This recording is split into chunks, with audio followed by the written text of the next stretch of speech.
बहुत ही महत्वपूर्ण टॉपिक है। करैक्टर स्केच और सेंट्रल आइडिया को डिस्कस करेंगे, जो कि आपके एग्जाम के लिए बहुत ही ज़्यादा वाइटल है ये टॉपिक। इस टॉपिक से आपको क्वेश्चन देखने को ही मिलेंगे, तो अच्छे से देखिए, नोट्स बनाइए, प्रिपेयर करिए और जल्दी से इसको याद कर लीजिए, क्योंकि यहाँ से आपका डेफिनेटली क्वेश्चन बनता ही बनता है। सेंट्रल आइडियाज़ हम आपको 5 बता रहे हैं, जिन्हें आप प्रिपेयर कर लीजिए। इनसे 100% आपका एक ना एक मिल जाएगा, इस बात की गारंटी है। चलिए समझते हैं। सबसे पहला है अमेंडा का सेंट्रल आइडिया। अमेंडा का सेंट्रल आइडिया समझते हैं। सबसे पहले आपको पता होना चाहिए who was the composer of Amanda. इसके अमेंडा के कंपोजर थे रॉबिन क्लेन। कौन? रॉबिन क्लेन इसके कंपोजर थे। समझिए, द पोएम शोज, यह पोएम दिखाती है a young girl named Amanda. यह पोएम दिखाती है एक लड़की, छोटी लड़की अमेंडा नाम की, who feels tired of her mother's constant instructions. वह अपनी माँ की बार बार इंस्ट्रक्शंस की वजह से बहुत ही ज़्यादा दुखी या थकावट महसूस करती है। सी वॉन्ट्स पीस एंड फ्रीडम। वह चाहती है आज़ादी और स्वतंत्रता। आज़ादी, शांति और स्वतंत्रता चाहती है। टू escape द स्कॉल्डिंग, डांट से बचने के लिए। स्कॉल्ड मीन्स क्या होता है? डांटना, फटकार लगाना।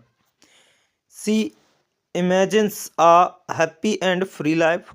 वह कल्पना करती है एक खुशहाल और स्वतंत्र जीवन की। द पोएम टीचेज, पोएम सिखाती है दैट की चिल्ड्रन नीड लव, बच्चों को प्रेम की आवश्यकता होती है, केयर, देखभाल की आवश्यकता होती है, एंड सम फ्रीडम, और कुछ आज़ादी की आवश्यकता होती है। नॉट कंटिन्यूस कंट्रोल, ना कि लगातार उन पर कंट्रोल की आवश्यकता है।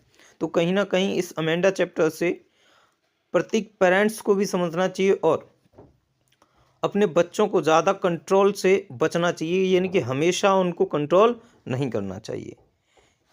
बहुत ही छोटा और आसान है। अगला सेंट्रल आइडिया समझिए। अगला सेंट्रल आइडिया है अ टाइगर इन द जू का। किसका? अ tiger in the zoo.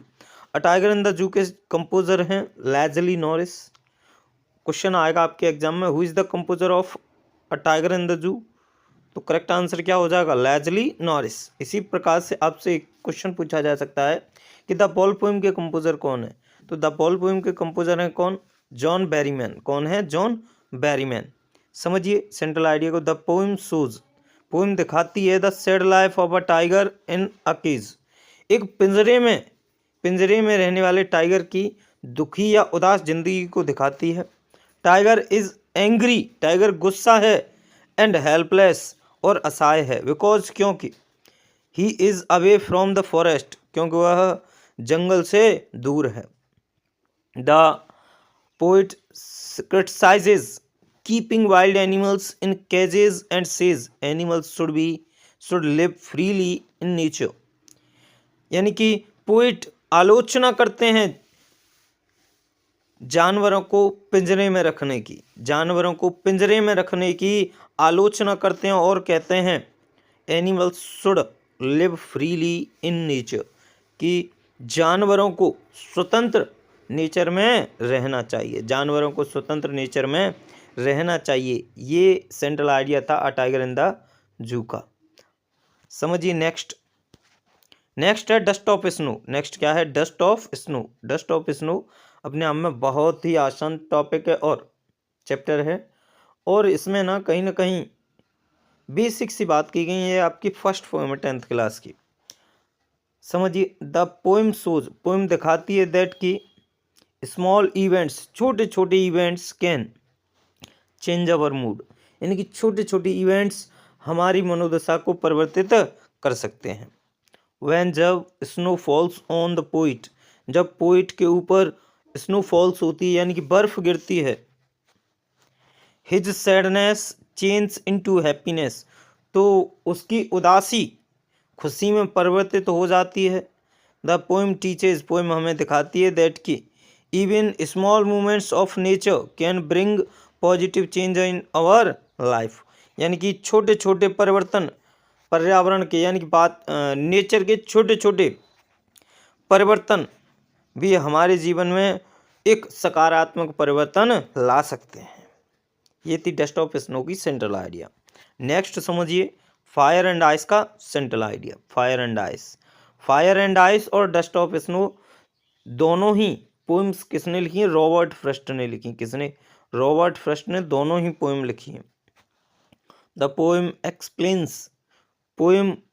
Explain करती है हाउ द वर्ल्ड में एंड, कि संसार कैसे नष्ट हो सकता है। पोइम एक्सप्लेन करती है कि संसार कैसे नष्ट हो सकता है। Fire stands for Dzire, fire को बताया गया है डिजायर से, यानी कि फायर की तुलना डिजायर से की गई। And greed while ice stands for hatred, जबकि आइस की तुलना हेट्रेड से की गई, यानी कि घृणा से। एंड कोल्ड फीलिंग, उदासी भरी फीलिंगों से की गई है आइस की तुलना। द पोइट बिलीव्स, पोइट विश्वास करते हैं बोथ आर हार्मफुल, कि दोनों ही हार्मफुल हैं, यानी कि डिजायर और हेट्रेड बोथ आर हार्मफुल, यानी कि दोनों ही ह्यूमन के लिए, प्रकृति के लिए नुकसानदायक, ह्यूमंस के लिए, प्रकृति के लिए नहीं, सॉरी, ह्यूमंस के लिए नुकसानदायक हैं, क्योंकि ज़्यादा डिजायर मनुष्य के डिस्ट्रक्शन का कारण बनती हैं। ऐसे ही ज़्यादा हेट्रेड भी मनुष्य के डिस्ट्रक्शन का कारण बन सकती हैं। अनकंट्रोल्ड डिजायर, यानी कि अनियंत्रित इच्छाएं, and hatred can destroy human life and the world, यानी कि अनियंत्रित इच्छा और घृणा संसार के मानव और संसार को नष्ट कर सकती है। संसार के मानव और संसार को नष्ट कर सकती है। आगे समझिए नेक्स्ट द ट्रीज का सेंट्रल आइडिया। नेक्स्ट किसका है?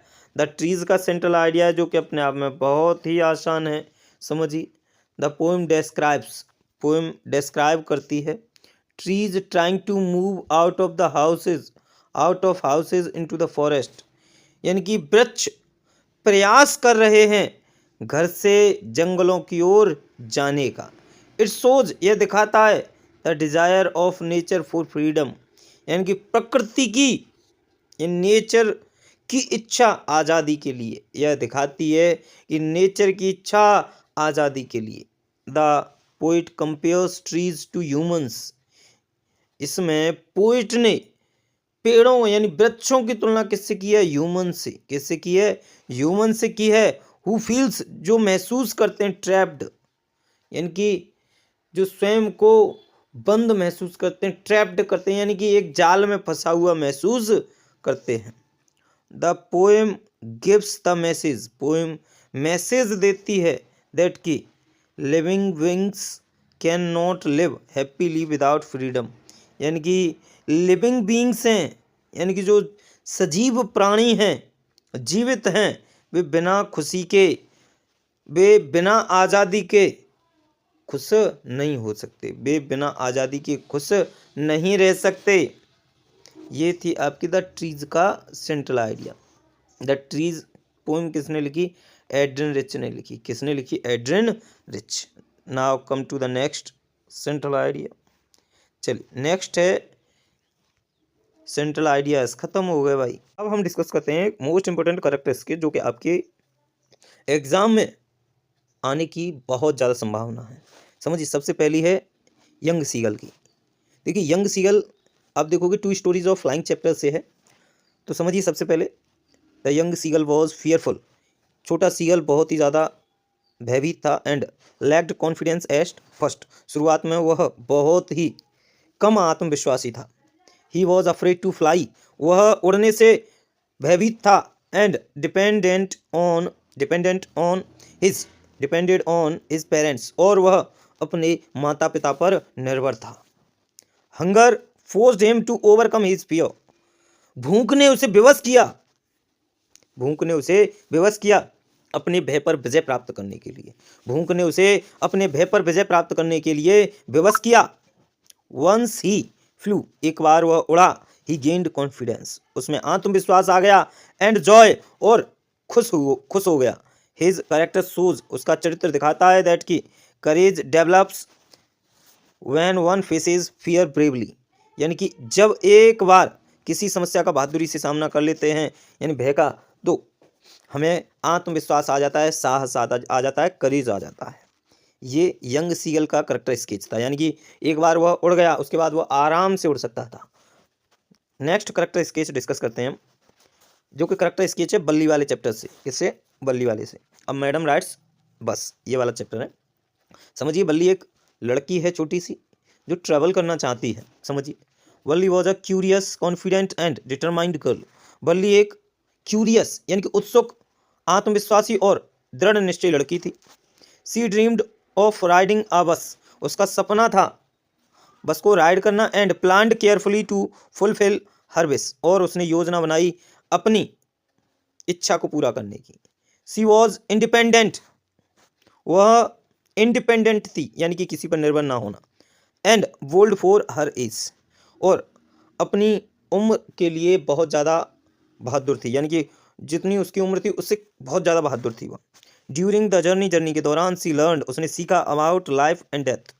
जर्नी के दौरान उसने मृत्यु और जीवन के बारे में सीखा, which made her more mature and thoughtful, जिसने उसको बहुत ज़्यादा मैच्योर यानी समझदार बनाया और विचारशील बनाया। यानी कि मृत्यु और जीवन ने उसे क्या बनाया? विचारशील और मैच्योर बनाया।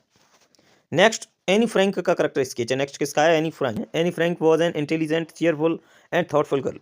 एनी फ्रैंक एक होशियार, विचारशील और बहुत ही खुश रहने वाली लड़की थी। She expressed her true feelings through her diary. उसने अपने सच्चे विचारों को डायरी के थ्रू रिप्रेजेंट किया, एक्सप्रेस किया।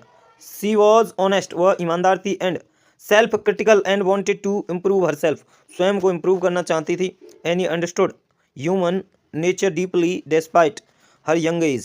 सी remained hopeful even during difficult times. Lencho का करैक्टर स्केच, जो कि आपके एग्जाम में मोस्ट प्रोबेबली बनता ही है। समझिए लेंचो के करैक्टर स्केच को। Lencho was a poor farmer and hard working farmer. Lencho एक गरीब और मेहनती किसान था। He had deep faith in God, उसका बहुत ज़्यादा गहरा विश्वास था भगवान में। एंड और believed that God would always help him, और वह विश्वास करता था कि भगवान हमेशा उसकी मदद करेंगे। भगवान उसकी क्या करेंगे? मदद करेंगे। When his crops were destroyed by hailstorm, जब उसकी फसल हेलस्टॉर्म ने पूरी तरह बर्बाद कर दी। He wrote a letter to God, उसने भगवान को लेटर लिखा। आस्किंग फॉर मनी, पैसे मांगने के लिए, यानी कि मनी मांगने के लिए। ही वॉज इनोसेंट, वह बहुत मासूम था। सिंपल हार्टेड, वह बहुत ही काइंड हार्टेड, सिंपल हार्टेड था। But also unquestioning in his faith.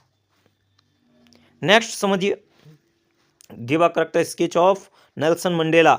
Nelson Mandela की करैक्टर समझिए अब। Nelson Mandela was a great leader. Nelson Mandela बहुत ही महान लीडर था।